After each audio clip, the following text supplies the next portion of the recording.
Over to you, Vijay, because many of us say we're fighting the same fight again and again and again. There was a conversation yesterday, will this fight ever end? Will this fight ever end? Well, first, Asad, thanks for forcing me to come to Glasgow.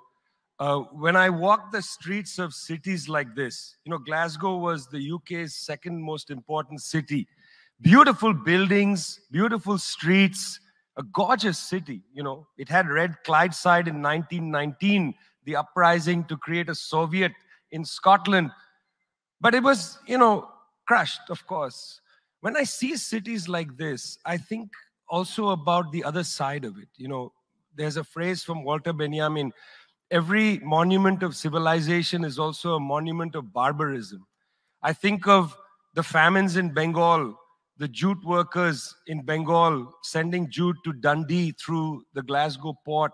I think of human beings from Africa enslaved and brought from Ghana to the New World, and all those prophets getting sucked into cities like London and Glasgow.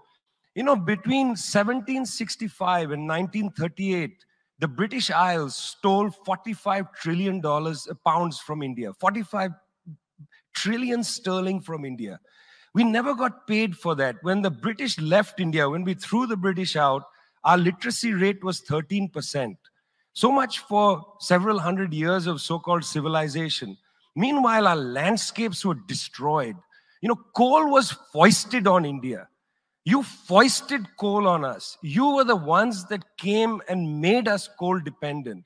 And then you left, and now you dare to condescend to us. When I listen to Boris Johnson, when I listen to people like Joe Biden, when I listen even more to Emmanuel Macron, all I can think of is how condescending you are. You condescended to us 400 years ago. You condescended to us 300 years ago. You condescended to us 200 years ago. You condescended to us 100 years ago. You're condescending to us today. You only know condescension because for you, colonialism isn't something that happened in the past and we defeated you. It's not that. For you, colonialism is a permanent condition. And that permanent condition happens in two ways. There's the permanent condition of the colonial mentality. You want to lecture us. You want to tell us that we are responsible for all the problems because you'll never accept that you're the one principally to blame. You signed the Rio Formula in 1992 on common and differentiated responsibilities. You like the common part. You like the common part. You like to say we're all in this together and so on. We're not in this together. The United States, 4-5% of the world's population, still uses 25% of the world's resources. You outsource production to China, and then you say China is the carbon polluter. China's producing your buckets. China's producing your nuts and bolts. China's producing your phones. Try to produce it in your own countries and see your carbon emissions rise. You love lecturing us because you have a colonial mentality. Then there are colonial structures and institutions. You lend us money, and every time you lend us money, which is our money, every time the International Monetary Fund comes to our societies and they tell us, here's the money we are giving you. No, it's our money. You give us our money back as debt, and then you lecture us about how we should live.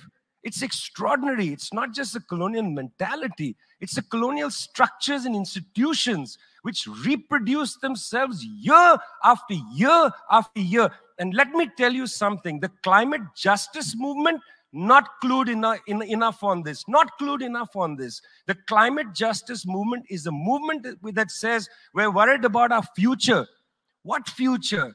What future? Children in the African continent, in Asia, in Latin America, they don't have a future. They don't have a present. They're not worried about the future. They're worried about their present. Your slogan is, we're worried about the future. What future?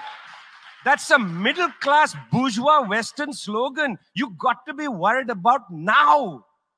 2.7 billion people can't eat now. And you're telling people, reduce your consumption. How does this sound to a child who hasn't eaten in days? You got to clue into this, guys. You got to clue into this. Otherwise, this movement will have no legs in the third world. No legs. Later, I'd like to tell you about the International People's Assembly, a network of 200 political organizations that we're setting up, rooted in the global South. We want to tell you what our issues are, but are you willing to listen?